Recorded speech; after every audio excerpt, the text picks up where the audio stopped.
कहते हैं करीबन, पर जिन लोगों को नहीं समझ में आता उसको एक छोटी सी बात कहना है कि अपना दिल बहुत बड़ा करना चाहिए। समुंदर के जैसे, जब समुंदर के किनारे आ जाते हैं तो जैसे बूंद सागर हो जाए, इस तरह अपने हृदय को बहुत बड़ा बनाना चाहिए, विशाल बनाना चाहिए। छोटी छोटी बात को लेकर के जो लोग झगड़ा खड़ा करते हैं और छोटी छोटी बात पे जो तुल जाते हैं, वो छोटे दिल के लोग होते हैं। और आत्मा का आनंद जो है वो शरीर के आनंद से बहुत परे है। बहुत से लोग मुझसे कहते हैं कि माँ आप ऐसे कैसे इतनी हालत में रह लेते हैं, चपरासी के कमरे में रह लेते हैं, आप कहीं भी सो लेते हैं, कहीं भी बाथरूम में चले जाते हैं। क्योंकि इन सब जो कुछ भी आरामदेह चीज है उसको उसका कोई खास असर नहीं आता। मुझको तो आत्मा का आनंद जहाँ मिले उसी में आनंद आता है। और मेरे आत्मा का आनंद आप ही लोगों पर निर्भर है। आप लोग सब आनंद में आ जाएं तो मेरा आत्मा जो है बिल्कुल आनंद से भर जाएगा। तो मैं सिर्फ चाहती हूँ कि आप लोग सब आनंद में आ जाएं और आनंद में ही पूरी समय समाये रहें। उसका बाह्य स्वरूप कुछ नहीं है, अंदर ही की लहर है, अंदर ही में स्फुरण होने वाली चीज है। बाह्य स्वरूप कुछ नहीं है, पर बाह्य को देखते हुए जो अंदर में घटना होती है, आनंद की जो उत्पत्ति होती है और उसका जो प्रसार हो करके और सारे हमारे शरीर को जो पूरी तरह से ढक लेता है और फिर सारा ऐसा लगता है कि दुनिया ही उससे ढकी जा रही है, उस आनंद की मैं बात कर रही हूँ। पर उसके लिए बहुत बहुत बड़ा दिल चाहिए।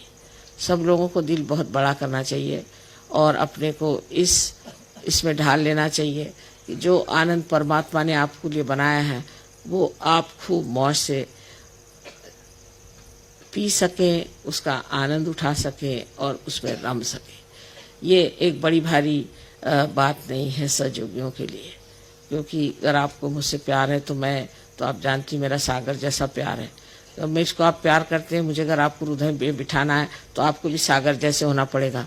अगर आप सागर जैसे नहीं होंगे तो कैसे आप मुझे बिठा सकते हैं? मेरे कुछ हिस्से आप बिठा लेंगे, मुझे पूरी तरह से बिठाना तो बहुत बड़ा सागर जैसा दिल होना चाहिए। सागर के किनारे बैठे हुए हमें यही सोचना चाहिए और इस सागर से कहना चाहिए कि तुम हमें अपने जैसा विशाल बना दो। और सागर की विशेषता ये है कि सागर जो है सबसे नीचे की तह पे रहता है, नीचे, सबसे नीचे।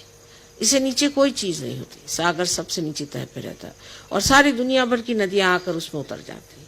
वो सारी नदियां उसके उतर आने के बाद में वो सबको अपने अंदर समाते जाता है। फिर उसके बाद कमाल ये है कि सूर्य में तपता है, सूर्य में तप करके उसकी भाप बनाता है और उसी से वर्षाव हमारे सारे जितने भी प्रदेश हैं जिनमें लोग रहते हैं उनको सब उस वर्षाव से वो पूरित करता है। फिर से नदियां बह करके आती, फिर उसके अंदर समा जाती। और अगर ये किसी टेकड़ी पे बैठा होता तो इसका क्या उपयोग होने वाला था? कभी का सूख के खत्म हो गया था। इसी तरह जो मनुष्य हृदय का विशाल होता है वो सबसे नीचे ही बैठता है, सबसे नीचे ही उतरता है, उसकी कोई मांग नहीं होती, वो सब चीज को अपने अंदर समाते जाता है। ये विशालता की निशानी है। जो सब चीज को अपने अंदर संभाले वही आदमी हृदय का विशाल है। वैचारिकता से अगर कोई कहे कि मेरे विचार इतने प्रगल्भ हैं और मैं विचार से ऐसा, तो वो बात नहीं। विचार जो है बहुत दगाबाज भी होते हैं। इसलिए जो चीज एक स्थिति है वो अपनी ऐसी स्थिति होनी चाहिए कि जिसमें हम इतने अपने को खुश न समझे, अपने को इतने संतोष मिलाए कि हम सबसे नीचे रह करके सब चीज को खींच सकते हैं, सब चीज को अपने अंदर समा सकते हैं और तभी फिर उसके अंदर आनंद की लहरें उठ सकती हैं। आज समुद्र के किनारे बैठे हुए जान लेना चाहिए कि समुद्र के अनंत उपकार हमारे ऊपर में है और इसी प्रकार जो मनुष्य समुद्र जैसे होता है उसके अनंत उपकार इस पृथ्वी पर मनुष्य जाति पर होते हैं। और आप सबके प्रति मेरा यही विचार है कि आप सब लोग महान लोग बने, यही मेरा आपको आशीर्वाद है।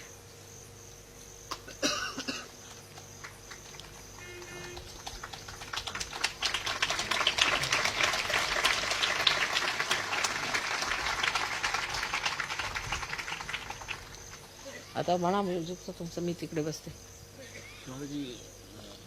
Should we knock the beat? Should sing? अजून वेळ आहे ना. तुमचं वेळ अरे नागपूर किती वेळ ट्रान्सफर नागपूर लोकांचं झालं. नवीन गाणी बसवली हो आणखी मग त्याच्यानंतर मग मग आणखी बाकीच्यांना दिला का चहा? आत्ताच सुरू झालं शिवाजी. ते आधी करायला पाहिजे होतं. उद्या देतो मी, त्यांचं तसं ऐकलंही नाही मी. उद्या त्यांना सगळ्यांना चान्स देतो. माझं काय म्हणणं तुम्ही उद्या करा. उद्या कारण काय नाही एवढं कोणी नाही आहे गाणारे. जी तो will have much more time तुम्ही अच्छा. व्यवस्थित. मग आता कोणाला कल तो कोई आ नहीं रहा ना गाना गाने. कल वो है ना कीर्ति शिलेदार, हाँ? कीर्ति और परसों ते म्हणा थोडंसं तुम्ही म्हणा सगळं अर्धा अर्धा तास घ्या म्हणजे सगळ्यांच्या प्लीज. पाण्याचं अर्धा अर्धा तास म्हणा सगळ्यांना. अजून नोएडाला घेऊ, हां नोएडाला घेऊ की बाकी ते युवाशक्ती आहे दिल्लीची, त्यांचं ऐकलं नाही अजून. हो त्यांचं ऐकलं पाहिजे. एक त्यांना द्या युवा शक्तीला. युवाशक्तीला पहिले घेऊ. नाही तुमचं उद्या युवा शक्ती.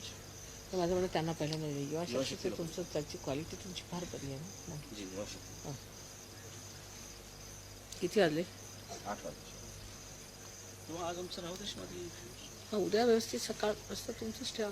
आज काय आज युवा शक्तीचं उद्या थोडंसं सरसीपी राहणार नाही शिवाय. हां सकाळी सरसीपी राहणार नाही. काय कुठे जाणार? नाही येतील का सकाळी सकाळी नाही संध्याकाळी म्हणते मी तुम्हाला. संध्याकाळी.